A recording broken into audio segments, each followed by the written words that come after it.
139వ May Day ఉత్సవాల సందర్భంగా Siddipet municipal కార్యాలయం నుండి పాత బస్టాండ్ వరకు అంబేద్కర్ చౌరస్తా వరకు కార్మికులు పెద్ద ఎత్తున ర్యాలీ నిర్వహించినటువంటిది ఉంది.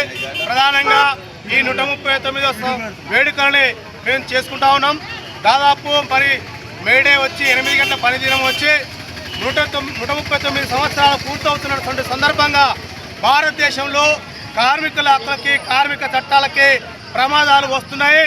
మరి కేంద్రాన్ని ఏలుతున్నటువంటి బీజేపీ ప్రభుత్వం, మోడీ ప్రభుత్వం కార్మిక వర్గాన్ని వంచే పద్ధతిలో, కార్మిక వర్గాన్ని నష్టం చేసే పద్ధతిలో 29 రకాల కార్మిక చట్టాలు రద్దు చేసిరు.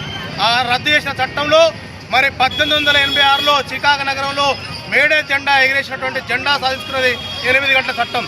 మరి ఇలా 8 గంటల చట్టం అనేటువంటిది రద్దు చేసి 8 గంటల నుండి 10 గంటలు 12 గంటలు పొడిగించి ఇలా కార్మిక వర్గాన్ని వంచే శ్రమదోపిడీ చేసే పద్ధతిలో ఈరోజు చట్టాన్ని రద్దు చేసిండు. అందుకని మేడే సందర్భంగా ఈ ప్రభుత్వానికి నరేంద్ర మోడీకి హెచ్చరిక చేయాల్సింది ఏంటంటే, మేము మేడే స్ఫూర్తితోటి నీ ప్రభుత్వాన్ని గద్దెదించేస్తాం.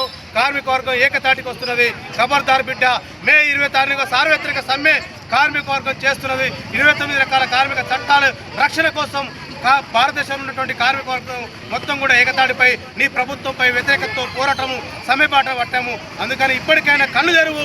కార్మిక వర్గ ప్రయోజనాల కోసం మరి 4 లేబర్ కోడ్లు ఏవైతే తెచ్చావో ఆ 4 లేబర్ కోడ్లు రద్దు చేయాలని చెప్పేసి ప్రభుత్వాన్ని మేడే సందర్భంగా ఈ ప్రభుత్వాన్ని హెచ్చరిక ఇస్తుంది.